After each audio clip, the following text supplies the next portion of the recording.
प्यारे बच्चों, good morning. आज हम एक्सरसाइज 2.4 क्वेश्चन फर्स्ट, सेकंड और थर्ड करेंगे। क्वेश्चन फर्स्ट है, बताइए कि निम्नलिखित बहुपदों में से किस बहुपद का एक गुणनखंड x+1 है। तो फर्स्ट पार्ट है px बहुपद है हमारा x³ + x² + x+1 और हमें चेक करना है कि क्या x+1 इसका एक गुणनखंड है। तो जैसे कि संख्याओं के लिए होता है, मान लिया हमें चेक करना है कि क्या 215 का गुणनखंड है, तो हम 2 से डिवाइड करके देखेंगे तो हमारा जो रिमाइंडर शेषफल है वो 1 आया है। तो जब हमारा शेषफल 0 होता है तो हम कहेंगे कि दी गई संख्या उसका गुणनखंड है। तो यहाँ देखो 215 का गुणनखंड नहीं है। इसी तरह हम बहुपद को बहुपद से भाग करके देखते हैं कि क्या इसका शेषफल 0 है। अगर शेषफल 0 है तो हम कहेंगे दिए गए बहुपद का गुणनखंड है। तो हमने पिछली एक्सरसाइज 2.3 में बगैर भाग दिए शेषफल निकालना, किसी बहुपद से भाग देने पर शेषफल निकालना सीखा था। हम बगैर भाग दिए शेषफल ज्ञात कर सकते हैं। कैसे? हमें चेक करना है कि क्या x+1 इसका एक गुणनखंड है। तो हम x+1 को बराबर 0 रखेंगे और यहाँ से x का मान निकालेंगे 0। x+1 उधर जाकर राइट साइड में -1, तो x का मान -1 हो गया। अब दिए गए बहुपद में px में हम x का मान -1 रखेंगे, p-1 निकालेंगे तो -1 का क्यूब प्लस -1 का स्क्वायर प्लस x की वैल्यू -1 है +1, तो -1 का क्यूब -1 -1 का स्क्वायर 1, ये -1 +1, आंसर कितना आया 0। ये हमारा शेषफल जब हम x+1 से दिए गए बहुपद px को भाग करते हैं तो हमारा शेषफल 0 आया है। और शेषफल 0 है तो हम कह सकते हैं कि x+1 दिए गए बहुपद का गुणनखंड है। x+1 px का गुणनखंड है। सेकंड पार्ट,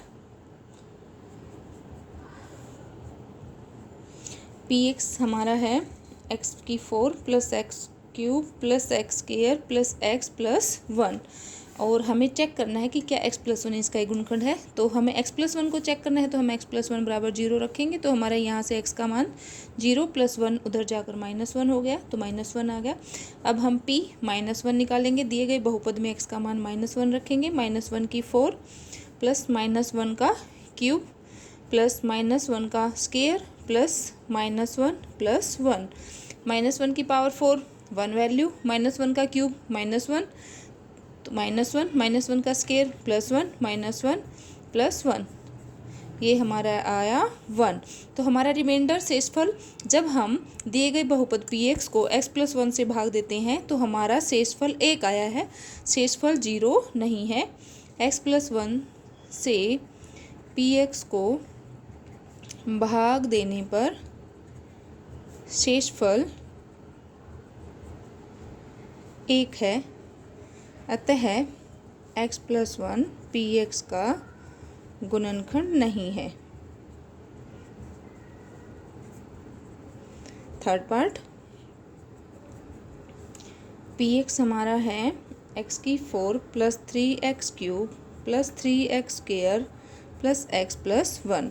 हमें चेक करना है x+1 को ही, तो x+1 बराबर 0 रखेंगे, x का मान 0 -1 तो अब दिए गए बहुपद में हम x का मान -1 रखेंगे, -1 की 4 प्लस 3 × -1 का क्यूब प्लस 3 × -1 का स्क्वायर प्लस x की जगह -1 + 1, -1 की 4 1 प्लस में 3 × -1 का क्यूब -1 प्लस 3 × -1 का स्क्वायर 1 और ये वैल्यू -1 + 1, 1 प्लस 3 × -1 -3, 3 × 1 3 -1 + 1, 1 से 1 कैंसिल, 3 से 3 कैंसिल, शेषफल हमारा आया 1। तो हमने जब दिए गए बहुपद px को x+1 से भाग दिया तो हमारा शेषफल 1 आया है। शेषफल बराबर 1, तो अतः x+1 px का गुणनखंड नहीं है।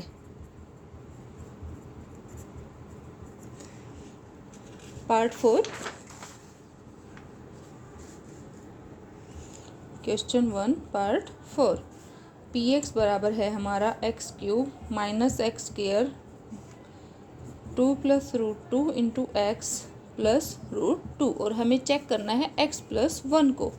तो x प्लस वन बराबर 0, x बराबर 0 माइनस वन। तो हम दिए गए बहुपद में x का मान फिर से -1 रखेंगे, p -1 निकालेंगे, -1 का क्यूब, -1 का स्क्वायर एज इट इज़ रखेंगे, जहाँ x है हम वहीं पे वैल्यू रखेंगे, -1 प्लस √2, -1 का क्यूब -1, -1 का स्क्वायर 1 होता है और बाहर माइनस है तो -1, और -1 की और बाहर सिंबल माइनस है, इन दोनों की मल्टीप्लिकेशन प्लस हो जाएगी, तो ये हो जाएगा 2 प्लस √2 प्लस √2, ये आ जाएगा -2 प्लस 2, 2√2, तो हमारा शेषफल आया 2√2।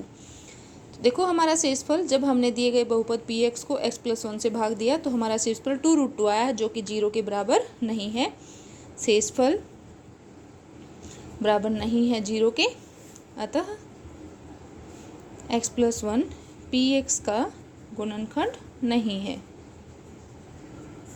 बहुत ही सिंपल क्वेश्चन है। क्वेश्चन सेकंड,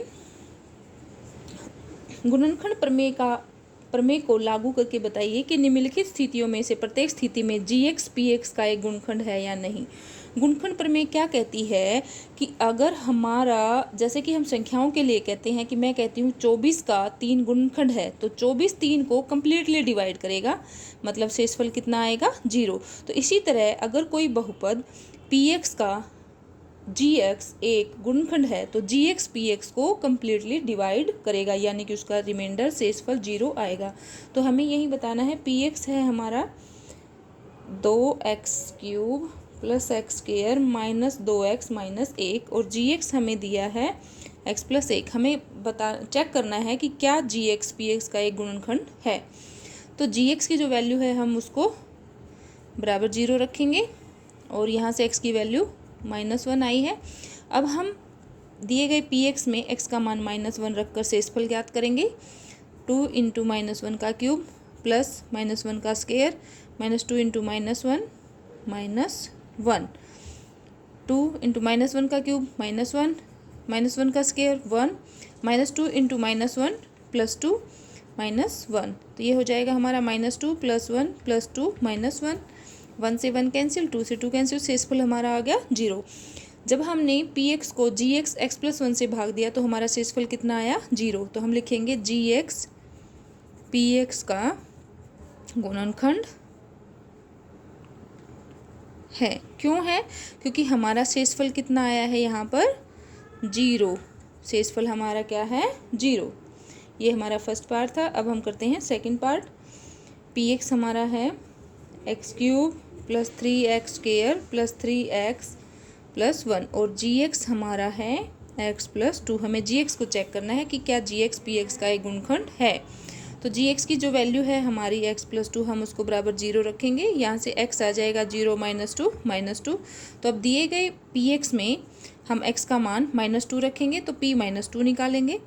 -2 का क्यूब प्लस 3 इंटू -2 का स्क्वायर प्लस 3 इंटू एक्स की वैल्यू -2 प्लस 1, -2 माइनस की पावर 3 है तो ये माइनस ही रहेगा, -8 प्लस -2 का स्क्वायर 4, 12 -6 प्लस 1, तो ये हमारा आएगा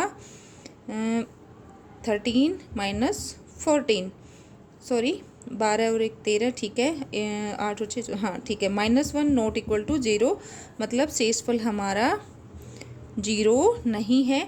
अतः x प्लस 2 दिए गए बहुपद px का गुणनखंड नहीं है।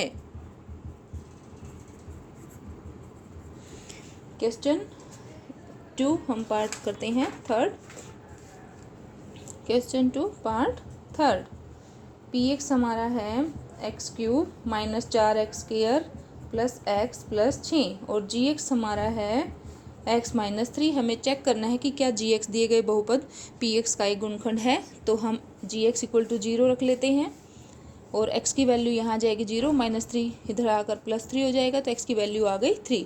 अब हम px में x की वैल्यू 3 p3 निकालेंगे। 3 की पावर 3 -4 इंटू 3 का पावर स्क्वायर प्लस x की जगह 3 रखेंगे प्लस 6, 3 की power 3 27 minus 4 into 9 plus 3 plus 6 27, plus 3 plus 6, तो 27 और 3 30 और 6 36 माइनस 36, ये आ गया 0। शेषफल कितना आया है यहाँ पर 0, शेषफल कितना आया हमारा 0।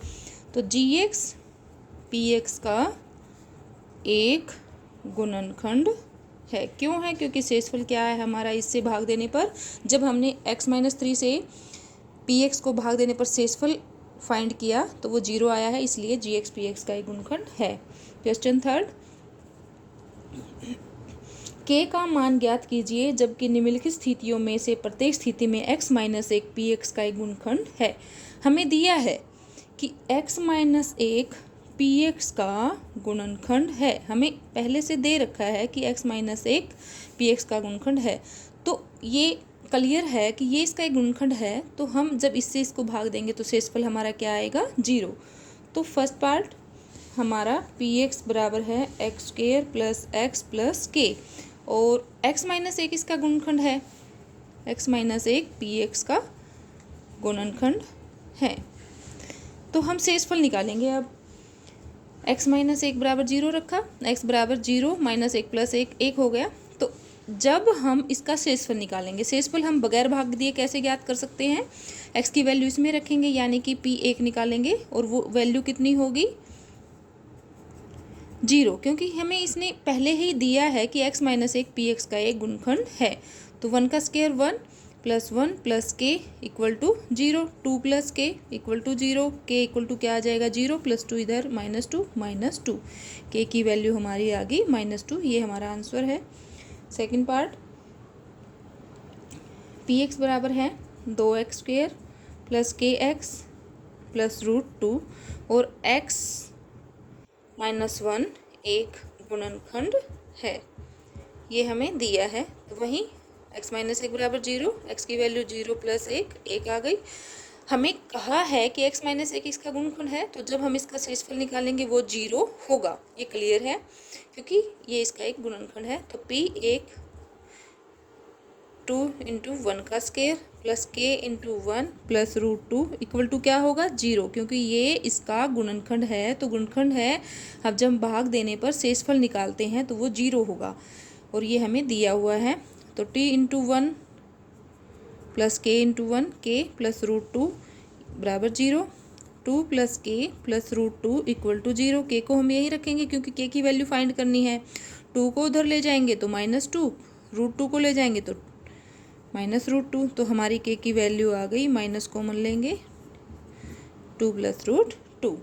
Part third, question 3 part third हमारा है px बराबर है kx² माइनस √2x प्लस 1, और x-1 इसका एक गुणनखंड हमें दिया हुआ है। तो x-1 गुणनखंड है तो x की वैल्यू निकालेंगे, x बराबर हो जाएगा 0 प्लस 1। ये गुणनखंड है, तो जब हम शेषफल निकालेंगे तो शेषफल क्या होगा, p1 की वैल्यू क्या होगी 0, ये क्लियर है। तो p1 क्या होगा अब हमारा k 1 का square minus √2 into 1 plus 1 equal to 0, k into 1 का स्क्वायर 1, √2 और 1 की multiply √2 plus 1 equal to 0, k की और 1 की multiply k √2 plus 1 equal to 0। यहाँ से k क्या आ जाएगा हमारा माइनस √2 इधर जाकर प्लस का √2 हो जाएगा, और प्लस 1 इधर आकर -1, तो k की वैल्यू आ गई √2 - 1, ये हमारा आंसर है।